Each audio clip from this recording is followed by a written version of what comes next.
ሰላም ጤና ይስጥልን ክቡራትና ክቡራን የአዲስ ምንጭ ቤተሰቦች እንዴት ውላችኋል? በእያላችሁበት የከበረ ሰላምታችን ይድረሳችሁ። አሁን የደረሱንን ሰበር መረጃዎችና የዕለቱን አበይት ዜናዎች ቀጥሎ እናቀርብላችኋለን። ከመረጃዎቹ ጋር አብሬያችሁ ቆይታ የማደርገው የእናንተው ውብሸት ታዬ ነኝ።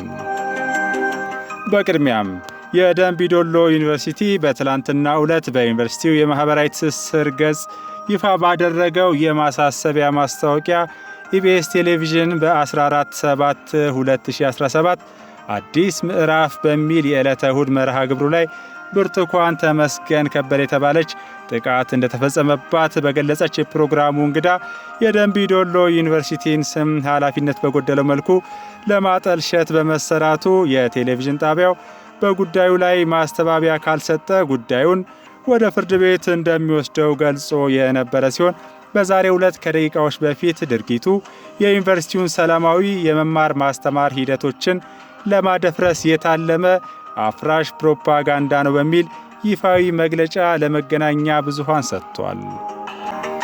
ከደንቢ ዶሎ ዩኒቨርሲቲ ይፋዊ የማህበራዊ ትስስር ገጽ ያገኘነውን ሙሉ የመግለጫው ክፍል አዲስ ምንጭ ቤተሰቦች ቀጥሎ አቅርበነዋል።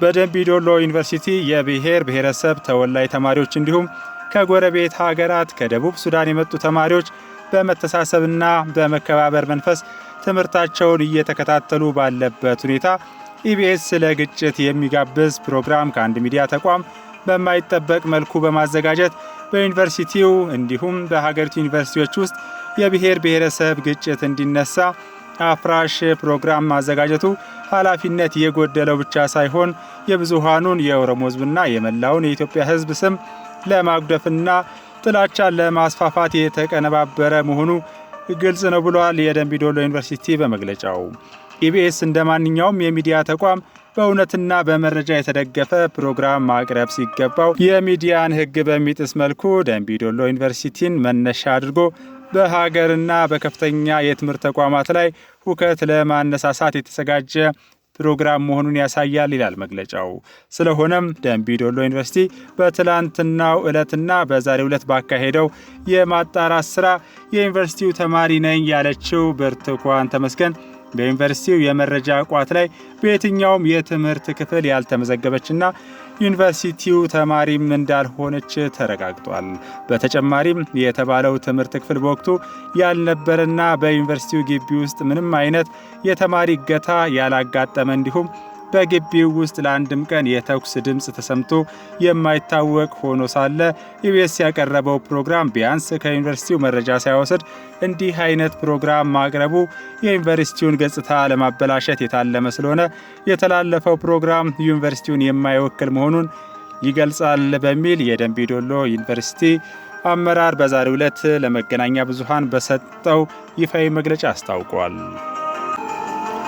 ወደ ሌሎች ሰበር መረጃዎቻችን ስንሸጋገር በሰሜን ሸዋ ዞን ሂደቡ አቦቴ ወረዳ በአሸባሪው የሸኔ ታጣቂ ቡድን ላይ እርምጃ ተወስዷል ይለናል ከጀግናው የሀገር መከላከያ ያገኘነው መረጃ። በአሸባሪው የሸኔ ታጣቂ ቡድን ላይ የኮሩ ክፍለ ጦሮች ባካሄዱት የተጠና አሰሳ በጠላት ላይ ከፍተኛ ኪሳራ ማድረሳቸውን የኮሩ ዋና አዛዥ ብርጋዴር ጄኔራል መለስ ይግዛው ተናግረዋል። አሸባሪ ቡድን በተለያዩ ቦታዎች በሰራዊታችን እየደረሰበት ካለው ምትና መንቀሳቀሻ ሲያጣ ራቅ ያሉና ገደላማ መሬቶች በሚበዙበት ራሱን በመደበቅ አልፎም ወደ መስመር እየወጣ ሰላማዊ ተጓዦችን እያገተ የሚደበቅበት እንደነበር ጄኔራል መኮንኑ አብራርተዋል። የኮሩ ክፍለ ጦሮች ባካሄዱት የተቀናጀ አሰሳ በ33 የቡድኑ ታጣቂዎች ላይ እርምጃ ሲወሰድ 8 አባላቱን ከነሙሉ ትጥቃቸው መማረክ ተችሏል ብለዋል።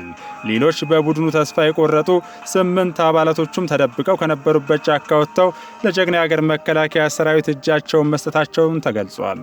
ከሰው ኃይል ኪሳራው በተጨማሪ 15 ክላሽ መሳሪያ፣ 3 ኤስኬስ ጠመንጃ፣ ከ1000 በላይ ተተኳሽ የክላሽ ጥይት፣ 113 የብሬን ጥይት፣ የመትረየስ ሸንሸል፣ ኤፍ1 ቦምብ፣ የክላሽ ካዝና፣ ከህብረተሰቡ የዘረፋቸው የተለያዩ መድኃኒቶች፣ 13 ማዳበሪያ ጤፍ፣ ስማርት ስልኮች፣ 227,000 ጥሬ ገንዘብ በቁጥጥር ስር መዋሉም ተገልጿል። ከዚህ ቀደም ከመኪና አግቶ በመደበቅ ከቤተሰቡ ገንዘብ እየተደራደረበት የነበረ ታጋጅ ሰላማዊ ሰው ማስመለስ መቻሉን የገለጹት ብርጋዴር ጄኔራል መለስ ይግዛው ከሰራዊቱ ምት ተርፎ በአካባቢው ተበትኖ ለማምለጥ እየሞከረ ያለውን የጠላት ኃይል ሙሉ በሙሉ ለመደምሰስ ሰራዊቱ እያሳደደው እንደሚገኝም ገልጸዋል። የአካባቢው ህብረተሰብና የወረዳው መስተዳድር አካላት ለሰራዊቱ እያደረጉት ያለው ትብብር ለድሉ መሰረት በመሆኑ ጄኔራል መኮንኑ ምስጋናቸውን አቅርበዋል። ወደ ሁለተኛው ሰበር መረጃችን ስንሸጋገር የኢትዮ ጅቡቲን መስመር አደጋ ላይ ለመጣል ሲንቀሳቀስ የነበረው ሸኔ ተደመሰሰ ይለናል። አሁንም ከሀገር መከላከያ ሰራዊት ያገኘነው መረጃ የኢትዮ ጅቡቲን መስመር አደጋ ላይ ለመጣል ሲንቀሳቀስ የነበረው አሸባሪው ሸኔ በጉና ክፍለ ጦር የተደመሰሰ ሲሆን የተረፈው የቡድን መሳሪያውን ጭምር አንጠባጥቦ ተበትኗል። የጉና ክፍለ ጦር በሚያደርገው ስምሪት በምስራቅ ሸዋ ዞን ቦሰት ወረዳ በቦሰት ተራራ ዋሻ መሽጎ የኢትዮ ጅቡቲን መንገድ በማስተጓጎል እንዲሁም ሹፌሮችንና ተጓዦችን በማገት በዘረፋ ተጠምዶ የነበረውን አሸባሪውን ሸኔን በማሳደድ መምታት መቻሉን የክፍለ ጦሩ አዛዥ ሌተናል ኮሎኔል ሳሊወን ክብረ ሐሰን ገልጸዋል። የዞኑ አስተዳዳሪ አባቦ ዋቁ በበኩላቸው ጉና ክፍለ ጦር እያደረገ ያለውን የጀግንነት ተግባር አድንቀው በተለይ በቦሰት ወረዳ ጠላት እንደ ቤዛ አድርጎ በየዋሻው እየተሸጎጠ የወረዳውን ሕዝብ እያሰቃየ የነበረ መሆኑን ተናግረው በዚህ ቡድን ላይ ጉና ክፍለ ጦር አስፈላጊውን እርምጃ በመውሰድ ሰላም ማረጋገጥ ተችሏል ብለዋል። የቦሰት ወረዳ አስተዳዳሪ አቶ ጉተማ ቢፍቱ በበኩላቸው ሸኔ በወረዳው በርካታ ሰዎችን ሲያሰቃይ ሲዘርፍና ሲገድል እንደነበር ተናግረው አሁን ላይ ሰራዊቱ በወሰደው ፈጣን እርምጃ መደምሰሱና በቀጠናው ሰላም መስፈኑን ገልጸዋል። ክፍለ ጦሩ በወሰደው እርምጃ ዲሽቃ፣ ሃርቢች፣ ስናይፐር እንዲሁም ክላሽ በቁጥጥር ስር የዋለ ሲሆን በርካታ የሸኔ ኃይል እጅ ሰጥቷል። ጥቂት የማይባሉት የቡድኑ አባላት ደግሞ ተማርከዋል።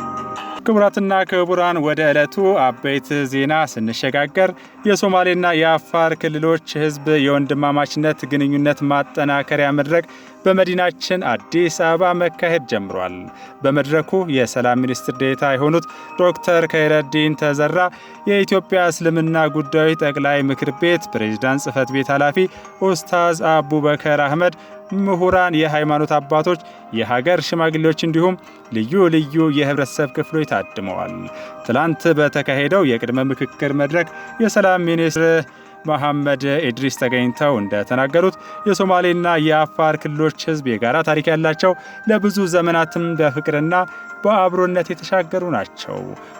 አልፎ የሚያጋጥሙ ችግሮችን በመፍታት ዘላቂ ሰላም ለማስፈንና የጋራ ልማትን ለማረጋገጥም እየተሰራ መሆኑን ገልጸዋል። የወንድማማችነት መድረኩ ለዘላቂ ሰላም ግንባታ መፍትሄ በመስጠት መግባባትንና የጋራ ልማትን ለማጠናከር ጉልህ ፋይዳ እንደሚኖረው ነው የተናገሩት። የክልሎቹ ህዝቦች በጋራ የመልማት የማደግና የመበልጸግ አቅም ያላቸው መሆናቸውንም የሰላም ሚኒስትሩ ገልጸዋል። ዛሬን ጨምሮ ለሚቀጥሉት 2 ቀናት በሚካሄደው መድረክ ላይ የሁለቱን ክልሎች ህዝብ የወንድማማችነት ግንኙነት የሚያጠናክሩ የውይይት መነሻ ሀሳቦች ቀርበው ምክክር እንደሚደረግባቸውም ለማወቅ ተችሏል።